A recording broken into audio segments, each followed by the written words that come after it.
Hello दोस्तों, आज बात करते हैं एक ऐसे शख्स की जो कि फर्जी जज बना और उसके बाद उसने 2470 कैदियों को रिहा कर दिया और 1000 से भी ज़्यादा वाहनों को चोरी किया और 94 बार जेल में गए। बात कर रहे हैं हम धनीराम मित्तल की। धनीराम मित्तल इतना बड़ा जो कि चोर कैसे बना। कुछ लोग अपने क्वालिटी को लेके फेमस होते हैं, कोई बिजनेस को लेके फेमस होते हैं और इनके अंदर तो अलग ही प्रकार का एक क्वालिटी थी। वो इतने बड़े चोर थे, आज उन्हीं की बात कर रहे हैं हम और आपको पूरा डिटेल में बताते हैं वो फेमस क्यों हुए थे। तो स्टार्ट करते हैं। सबसे पहले जो धनीराम मित्तल थे हरियाणा के रहने वाले थे। तो हरियाणा में जब उनकी जब यंग टाइम में थे, जब जवानी में थे, तब उनका जो स्टडी कर रहे थे 12th के बाद वो आगे पढ़ना चाहते थे, लेकिन पैसे की किल्लत की वजह से वो पढ़ नहीं पा रहे थे। तो उन्होंने +2 के बाद ही गवर्नमेंट एग्ज़ाम के पेपर देने स्टार्ट कर दिए, लेकिन उसके बाद वो सक्सेसफुल नहीं हुए। जब सक्सेसफुल नहीं हुए तो उनको जो आता था, उनका जो दिमाग चलता था, चोरी करने में ज़्यादा चलता था। वाहन चोरी करने में बहुत एक्टिवेट रहता था उनको दिमाग। तो वो चाहते थे कि उनको आसानी से बेच भी दे और मुनाफा भी अच्छा कमा ले, कम टाइम में मुनाफा कमा ले। तो उसने सबसे पहले क्या किया, फर्जी आधार कार्ड बनाने स्टार्ट किए और फर्जी लाइसेंस बनाने स्टार्ट किए।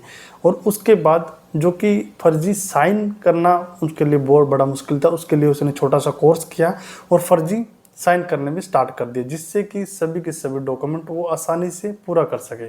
लेकिन उसके बाद उसने ये भी सोच रखा था, यदि मैं पकड़ा जाता हूँ पुलिस और हाई कोर्ट से कैसे बचा जा सके। तो उसके लिए उसने राजस्थान से LLB की पढ़ाई की, यानी कि पूरा का पूरा एकदम प्री प्लान करके वो वाहनों की चोरी करता था। और जब चोरी करता था और वो कोर्ट में जाता था, छूट भी जाता था, क्योंकि उसका दिमाग इतना शार्प और एक्टिवेट रहता था। एक घटना बताते हैं आपको। जब वो पुलिस वाले उनको कोर्ट में लेके जा रहे थे जज के सामने पेश करने के लिए, जब जज के सामने पेश किया तो जज भी उनको देख के एकदम क्रोधित हो गया, क्योंकि जज उसको देख कई बार वो कोर्ट में आ चुका था, कई बार वो दलीलें दे चुका था, क्योंकि LLB उसने कर रखी थी। तो उसको सब पैटर्न वो सब जानता था बात करने का। तो जो जज है उससे बहुत गुस्सा हो जाता है, बोलता है कि तुम्हारा जाओ केस खत्म हुआ, तुम भाग जाओ यहाँ से। क्योंकि कोर्ट के और जज के दिमाग पे भी उन्होंने परेशान कर रखा था, बिल्कुल ही नाक में दम कर रखा था। तो वो बाहर जैसे जाता है कोर्ट से, तो पुलिस वाले वहाँ पे बैठे होते हैं। पुलिस वालों को बोलता है कि कोर्ट में जज ने हमें बताया कि तुम्हारा केस रफा दफा हो गया, तुम जा सकते हो। तो पुलिस वाले उन पर यकीन कर लेते हैं और उसके बाद बाहर जाकर चाय पीने लग जाते हैं, उसके साथ गप्पे लड़ाते हैं। जब चाय पीते हैं तब धनीराम मित्तल बोलता है कि मैं अभी वॉशरूम के लिए जाता हूँ, 5 मिनट में वापस आता हूँ। जैसे ये बोलता है उसके बाद धनीराम मित्तल गायब हो जाता है। जब गायब हो जाता है उसके बाद जो जज है अनाउंस करते हैं कि धनीराम मित्तल को बुलाया जाए। तो उसके बाद पुलिस वाले सुन के ये हक्के बक्के रह जाते हैं कि ऐसे कैसे हो सकता है। पुलिस वाले दलील देते हैं कि आपने ही उनको बोला है कि आपका केस रफा दफा हो गया, आप जा सकते हैं। जो जज हैं वो तो नहीं समझ पाते, लेकिन पुलिस वाले समझ जाते हैं कि उनके साथ ऐसे पहले भी अलग अलग जगह पे ऐसी घटनाएं हो चुकी थी, जो कि धनीराम मित्तल गायब हो जाता था। तो ऐसे ऐसे करके जो धनीराम मित्तल था इतना शातिर और चालाक चोर था, जो कि पूरे के पूरे देश में फेमस था। एक दूसरी घटना आपको बताते हैं कि जब जब वो फर्जी जज बना उसके बाद उसने 2470 कैदियों को रिहा कर दिया। वो कैसे कर दिया था आपको बताते हैं कि जब एक बार वो अखबार पढ़ रहे थे तो अखबार में उसने न्यूज़ देखा कि एक एडिशनल सिविल जज को, जो कि पंजाब एंड हाई कोर्ट ने एक नोटिस जारी किया है कि वो जो करप्शन के केस में उनके खिलाफ नोटिस जारी हुआ है और उनके लिए एक टीम गठित की गई है। उस जैसे ही ये न्यूज़ उनको पता लगती है धनीराम मित्तल को, उसके बाद उनका जो खुरापाती दिमाग एक्टिवेट हो जाता है, काम करना स्टार्ट कर देता है। तो सबसे पहले वो जाता है एक लेटर इश्यू करवाता है कोर्ट से।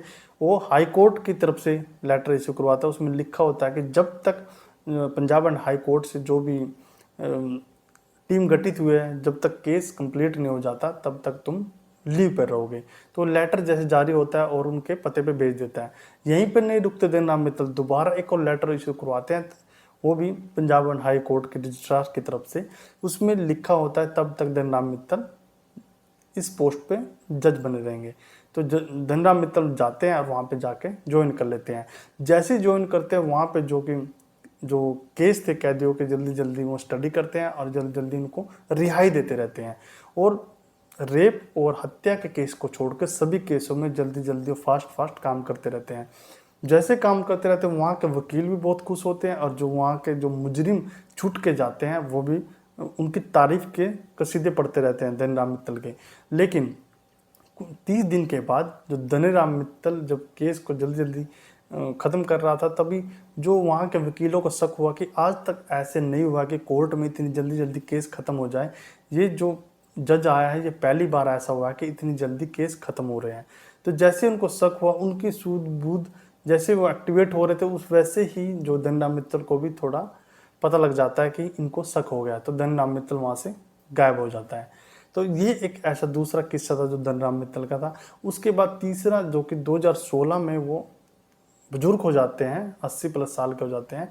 तो जो उनका नेटवर्क है, जो पहले बहुत बड़ा नेटवर्क था, अब वो ब्रेक कर जाता है, क्योंकि राजस्थान, उत्तर प्रदेश, दिल्ली और जो आसपास के जो इलाके हैं सभी में उनके नेटवर्क था, जिसमें कि वाहन चोरी करते थे, आसानी से बेच देते थे। लेकिन अब वो बेच नहीं पा रहे थे। दिल्ली के अंदर ही वो 2016 में पकड़े जाते हैं और उनको गिरफ्तार कर लिया जाता है। तो ये थी एक छोटी सी स्टोरी जो कि बहुत बड़े चोर, हिंदुस्तान के जो साथी चोर था। जो जल्दी आपके सामने दूसरा वीडियो लेके आएंगे, तब तक के लिए जय हिंद।